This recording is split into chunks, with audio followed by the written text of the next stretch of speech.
ngày ní chọnធ្វើវីដេអូនិយាយអំពីដំណើរជីវិតនៃការធ្វើវីដេអូរបស់ខ្ញុំរយៈពេល1ឆ្នាំជាងមុននេះណាអ្នកនរគ្នា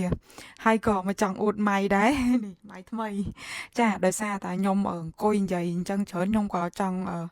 ទិញម៉ៃដើម្បីជំនួយខ្លះណាព្រោះអីខ្ញុំវាអាចថាវាលឺសំឡេងមកពីក្រៅអីដែរអញ្ចឹងដល់ពេលយើងទិញម៉ៃទៅវា smooth ហើយណាមួយជាការលើកទឹកចិត្តខ្លួនឯងដែរអ្នកនរគ្នាដោយសារតែអឺម៉ៃនេះវាថ្លៃគួរសមដែរសម្រាប់ខ្ញុំប៉ុន្តែវាបានមកពីលើបានមកពីការដែលអង្គុយនិយាយម្នាក់ឯងហ្នឹងទេចាជោគជ័យលើវិស័យអង្គុយនិយាយម្នាក់ឯងចាពាក្យហ្នឹងចេះតែនិយាយឲ្យជួនទេប៉ុន្តែជីវិតរងថ្ងៃហ្នឹងវាគ្មានអីជោគជ័យទេគឺថាជោគជាំប៉ុន្តែដំណើរជីវិតរយៈពេល1ឆ្នាំហ្នឹង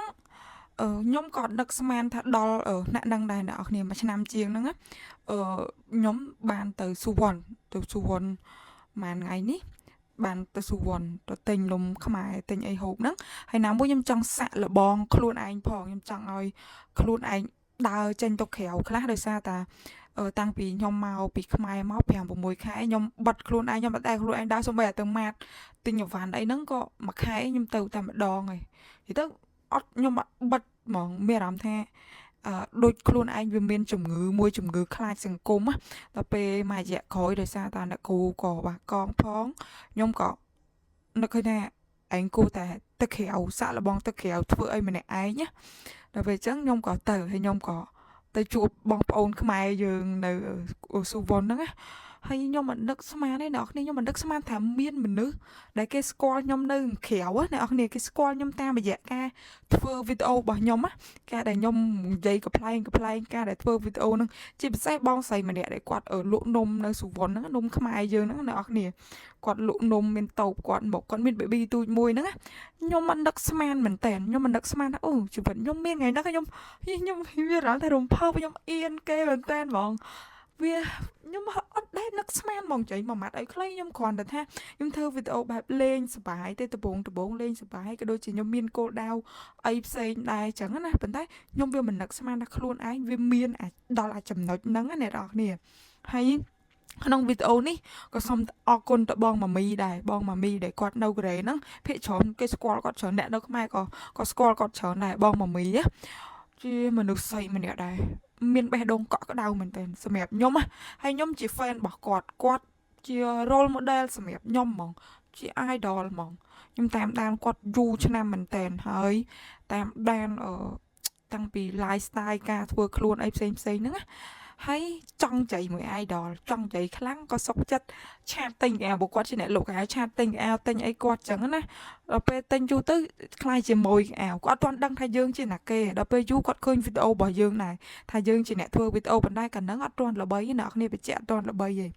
ខ្ញុំផុសតែមួយថ្ងៃមួយអីចឹងទេហើយគាត់លើកទឹកចិត្តខ្ញុំចឹងមកខ្ញុំនិយាយថាគាត់ជាមនុស្សដែលមានបេះដូងមួយកក់ក្ដៅហើយ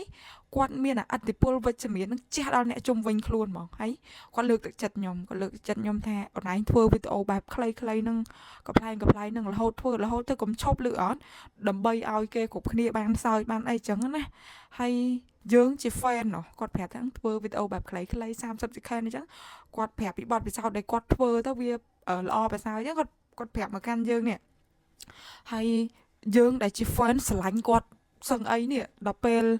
idol គាត់មកនិយាយគាត់មកផ្ដាល់ដំបូលមានប្រាប់ចឹងមានអ្នកនរខ្ញុំមានកម្លាំងចិត្តក្នុងការធ្វើមែនតើខ្ញុំមានកម្លាំងចិត្តមកគ្រាន់តែគាត់លើកទឹកចិត្តឲ្យយើងធ្វើទាំងតែយើងងឹតឆឹងយើងអត់ដឹងថាត្រូវដើរផ្លូវណាធ្វើម៉េចហីយើងអត់ទាន់បែកគំនិតខ្លាំងដូចឥឡូវប៉ុន្តែមានអារម្មណ៍មួយថា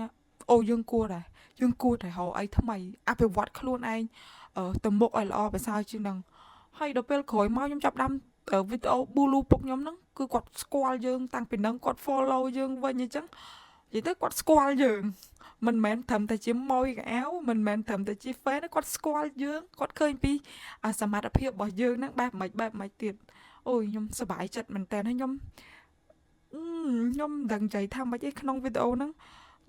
ញុំពិតជាអរគុណគាត់អឺគាត់មិនបានជា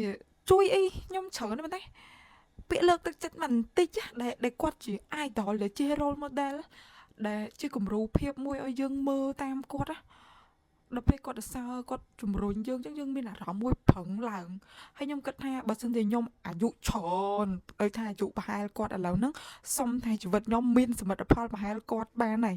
អ្នកនរគ្នាខ្ញុំគិតចឹងមែនណាខ្ញុំអត់កុហកឯកាលពីខ្ញុំធ្វើវីដេអូដែលអត់ទាន់ផ្ទុះខ្ញុំគិតចឹងមែនខ្ញុំអត់កុហកឯខ្ញុំគិតថាថ្ងៃក្រោយទៅខ្ញុំមានសមិទ្ធផលបើមិនបានប្រហែលគាត់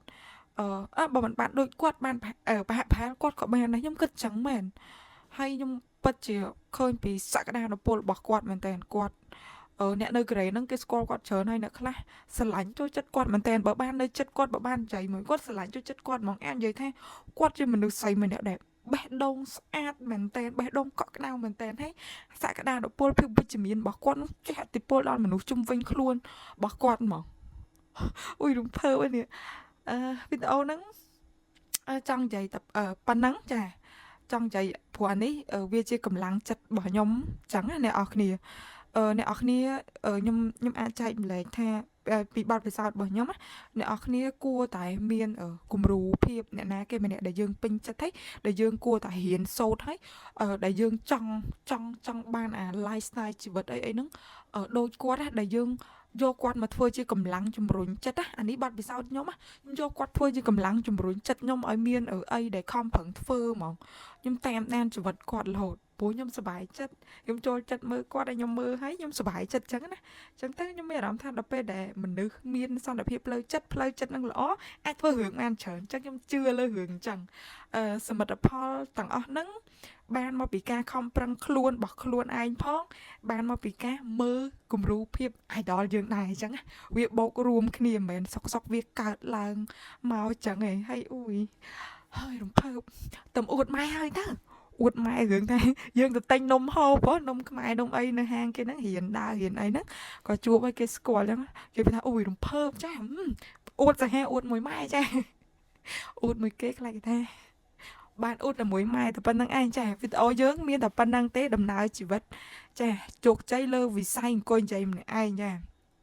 ជោគជ័យទៅទៀតប៉ោងកឲ្យបានទិញម៉ៃហ្នឹងចា